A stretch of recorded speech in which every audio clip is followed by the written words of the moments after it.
Hi everyone, welcome to the first of six video screencasts, and I'll be walking you through creating the six example apps which you will be developing in order to build expertise in using Swift programming language and the Xcode integrated development environment.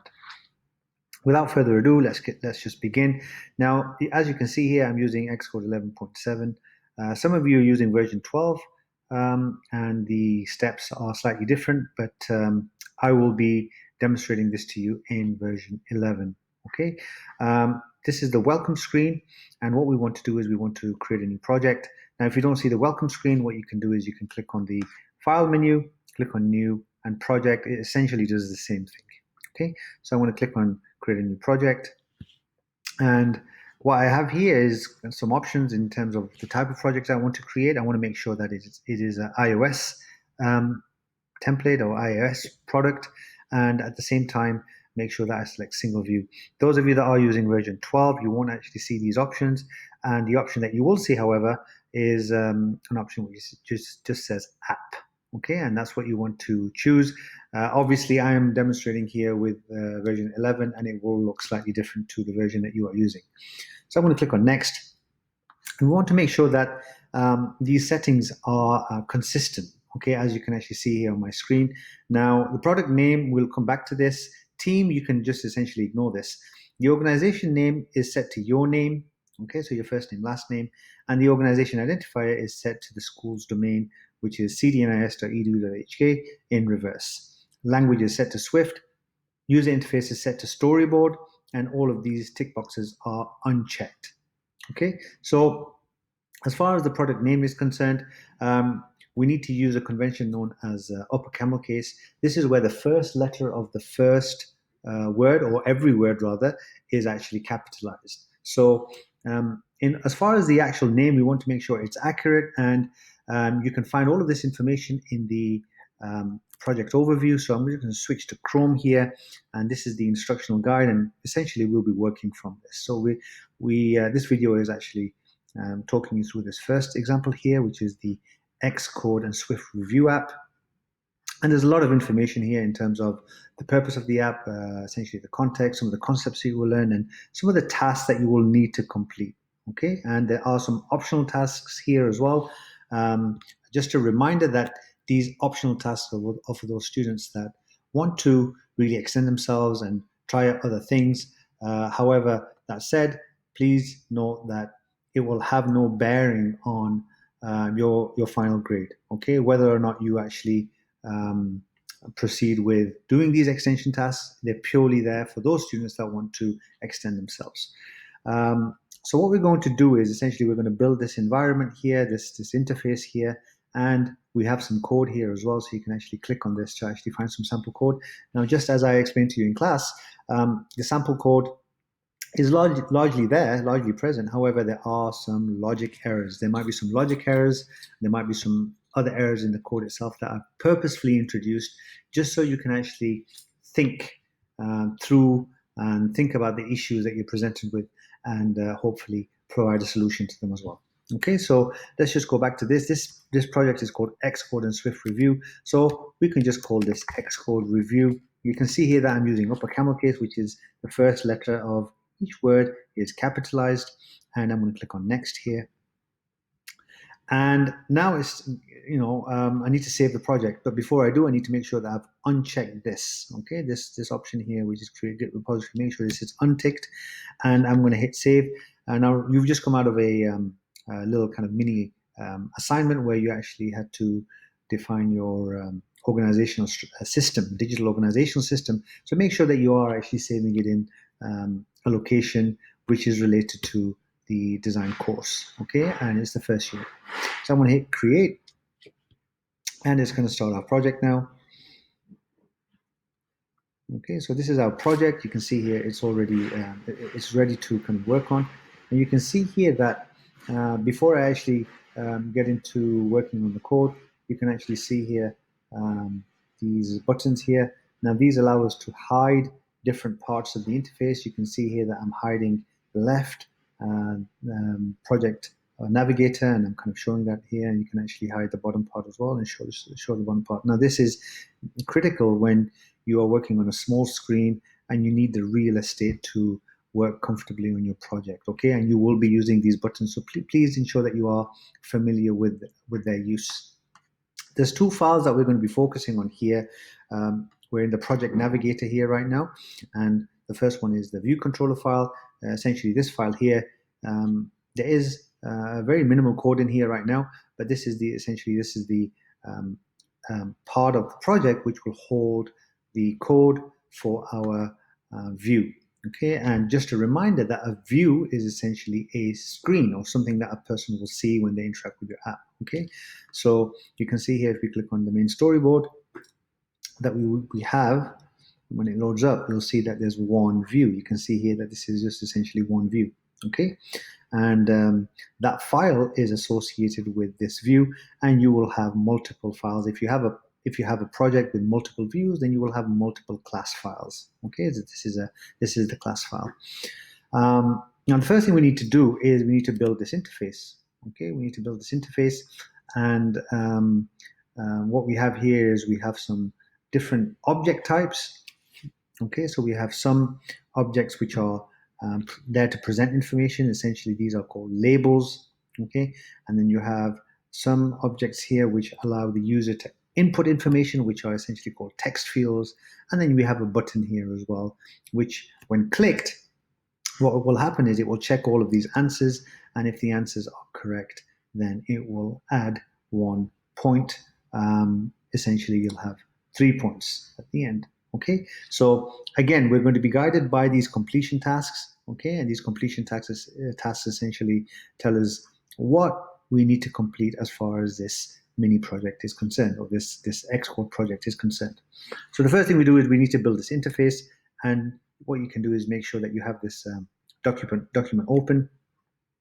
And in order to access the object library, we click on this plus button here at the top of the screen. Okay, and we need to then just drag the objects which we actually need. So I'm just dragging the label here, and I'm just going to do this pretty quickly. Okay, so I'm going to here, this is going to be called quiz. Okay, and I'm going to center align this.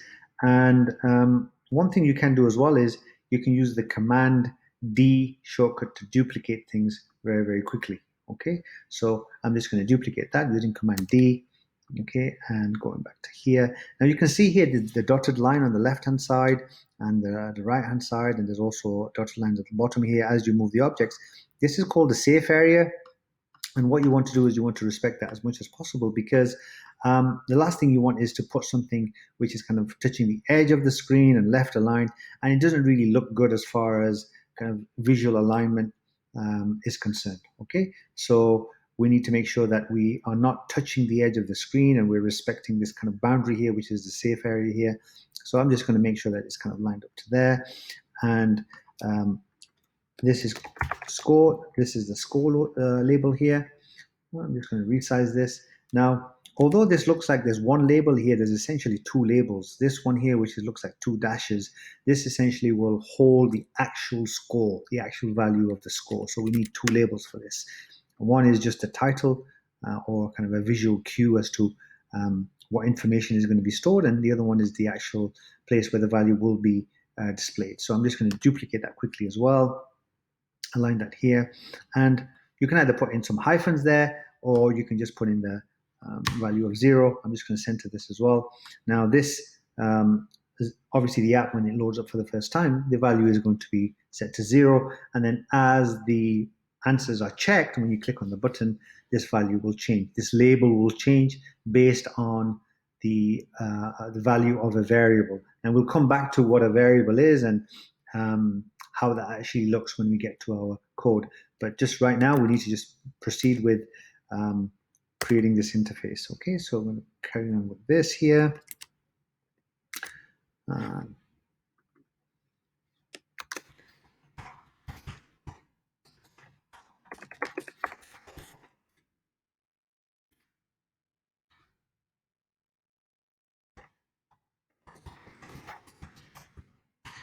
And what I'm going to do is just move this and I'm just going to quickly duplicate this label here.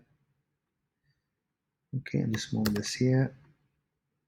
Again, I'm using Command D to quickly duplicate the label. And this one here is question 2. What version of Xcode are you using? And then finally, question 3. Question 3. What is the next version of Xcode? Now, some of you have asked if you could change these question types. What I've told you is please just stick to my questions for the time being, because again, the answers are actually part of the actual code that we're going to be doing. So once you've run my example and it works, then you can actually go ahead and you can change your questions. So the next thing I want is a text field. Okay, and I'm going to add the text field here. I'm just going to drag it up here. Now, one of the things that we want to do to make this more usable is to place some text inside here, inside the text field, as a prompt, additional prompt for the user to put in their answer. So what we can do is we can actually put in some placeholder text. Now, if you have used websites before where you have to log in with the username and password, sometimes when you click on the text field, it indicates the type of value that you need to put in there, whether it's an email address or a username. And when you click on the text field, that information will just disappear. Okay, and that's essentially called placeholder text. So here, the placeholder text is enter answer to Q1. So I'm just going to say here, enter answer to Q1. And then what we can do is just quickly duplicate this with Command D. Again, it's all about being efficient here, right? And all I need to do is just say Command 2 here, and then here again. And here is the third question here. And finally, what we need to do is add a button. Okay, and just going to do here. Now, you've probably noticed that I'm using this part of the screen a lot. Now, these are all of the different inspectors that you can actually use, which allow you to make changes to different parts of your app. Now, I'm using something here called the Attributes Inspector. The Attributes Inspector allows you to change the properties of any object you have on your storyboard. So things like buttons and labels and text fields, you can see here, I can go here and I can change the font if I want to, from a system font to a custom font if I want to. I can change the size of the text, alignment, color. There's a lot of different options here. Obviously, I'm not going to demonstrate that right now, but that's something that you can potentially explore doing as you become more familiar with this tool. So this button is here, it's called Check Answers. Okay, and one thing I am going to do with this button, however, is you can see here, it doesn't really look like a button. I'm just going to give it a background. Okay, so I'm here, I'm in the Attributes Inspector, and I'm going to give it a background color. And then I'm also going to change the text color as well to white, and then maybe just increase the size of the text here, just so it's more kind of obvious here. So that's my interface already to go. And the next thing I want to do is to access my code. Now, remember that you've been given sample code to all of the projects, all 6 projects.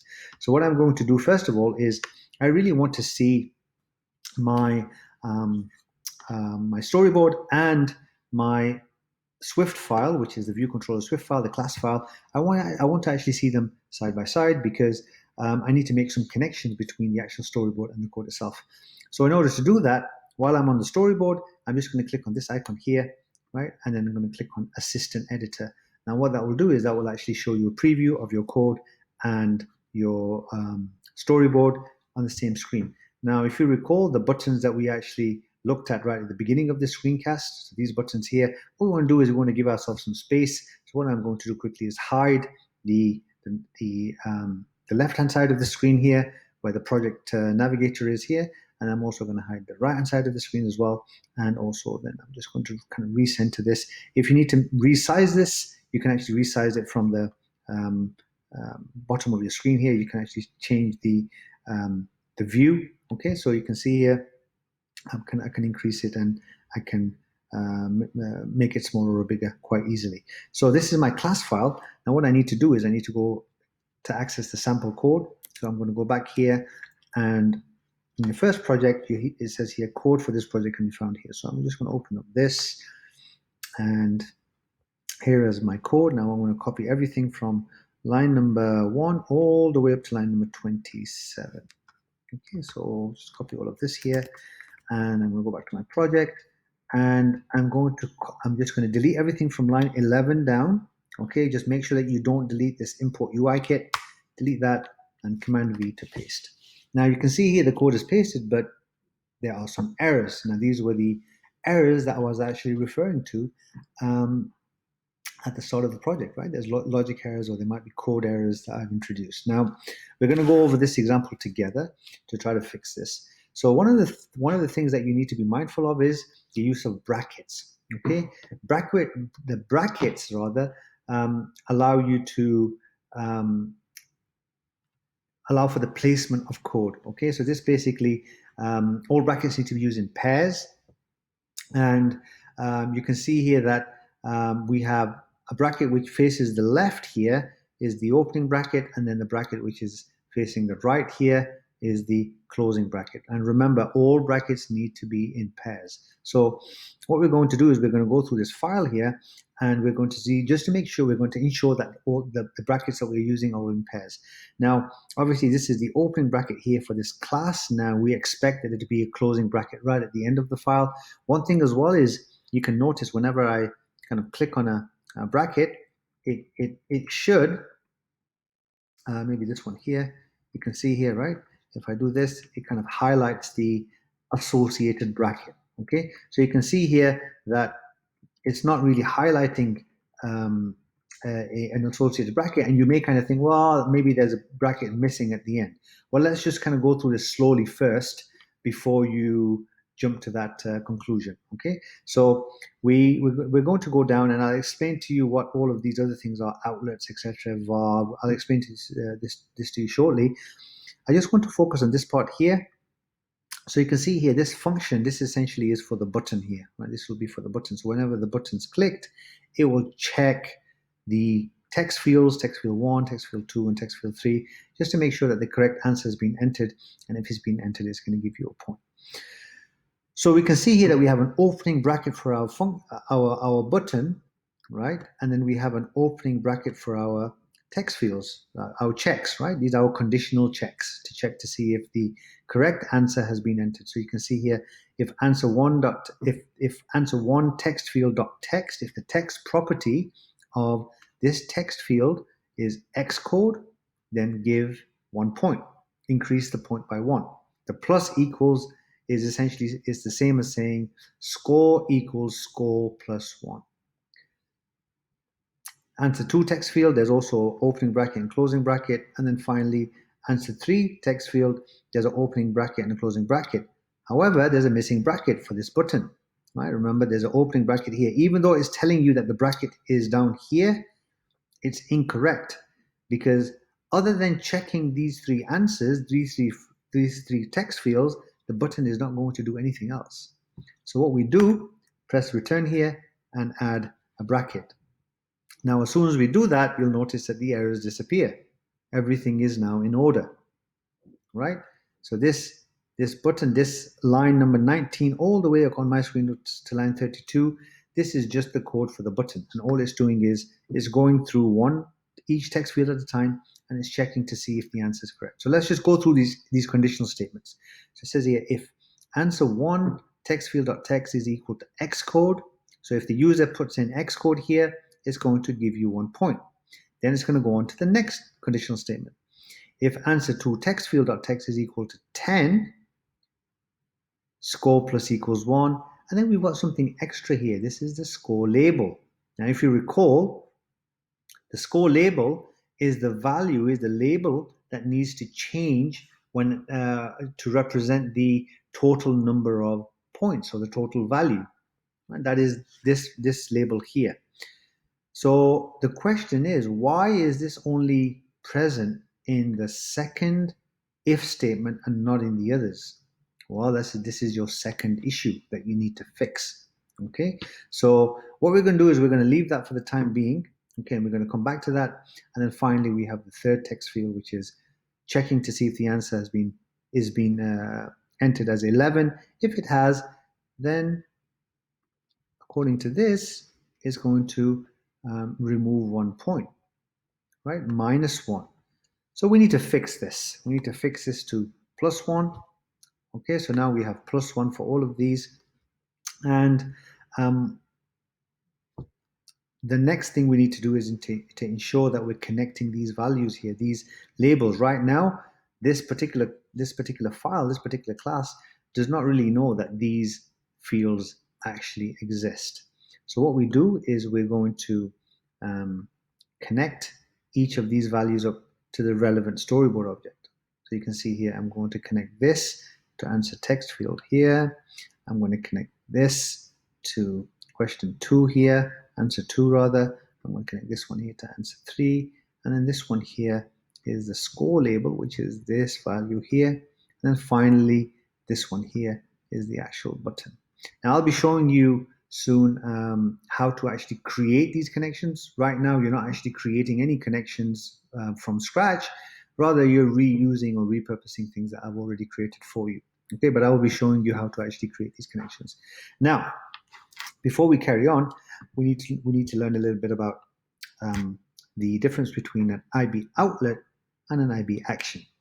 So an IB outlet allows you to access the properties of any object. So if we look at this label here, the properties of this object could be the value inside it, which is the text value, could be the dimensions of this, it could be the font color, it could be the font size. These are all properties of this particular label. And in order to access or modify the properties of this label, we need to create an outlet. An action is essentially something which, when you interact with an object, it does something. So this button allows me to click on it. When I click on the button, it will do something. Okay, and in order for it to do something, I need to create something called an action.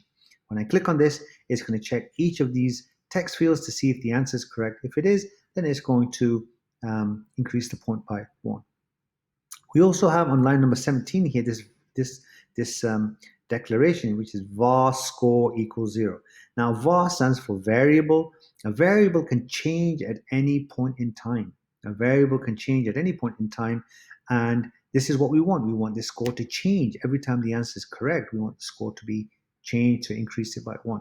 Now, you will not be able to see this variable when the app is running unless you are outputting the value of the variable to, for example, a label, which is what we have here, right? This is the score label. This score here is just going to be storing the value of the correct score. Okay, so the answers that you've got correct is just going to store those values. But in order to output it onto the screen, you need to use something like a label, which is what's happening here on line 26. On line 26, this value here is going to change the value, is going to take the value of score and it's going to output it onto this label. Now, there's an issue here because it's only going to do it up until answer 2, but it won't do it up until answer 3. This is the third logic error. We need to fix this. So what I'm going to do is I'm going to cut this. Okay, I'm going to remove it from there, and I'm just going to put it outside of the if statement here. Obviously, remember, it's still within the function. It's still within the button, right? You can see here the opening bracket here and the closing bracket. So what will happen is right now it's going to check to see the answers that have been entered. So if the answer is correct, it's going to increase it by 1 for the first question and the second question and the third question. And then it's going to go to line 32 and update the label. And this is how all apps run. They run from the top all the way down. Okay, that's how they're executed from line 1. Obviously, these are comments, but it's going to go from line 9 and it's going to execute it all the way down. This is how logically apps are run. So I'm pretty happy with that. Okay, and there's no errors I can see here. The next thing I need to do is make sure that I'm previewing this in the correct simulator. You can see here this is being developed on an iPhone 11 canvas. So I just need to change this to iPhone 11, and then I'm just going to hit the play button. Now, this process can take some time the first time you actually run the simulator, and you just need to be patient. while this is being run. And the key thing is, once you are, if you need to make some changes to your app after you've previewed it, for you not to quit the simulator. Do not quit the simulator, okay? Because as you can see here, it's taking a while to run. And what you want to do is, rather than quitting the simulator, once you've kind of done a preview, you can just hit the stop button here, right? You can just hit the stop button here, make some changes to your app, then hit the play button again, and it should be a lot faster. So once this loads up, we can quickly check this out here.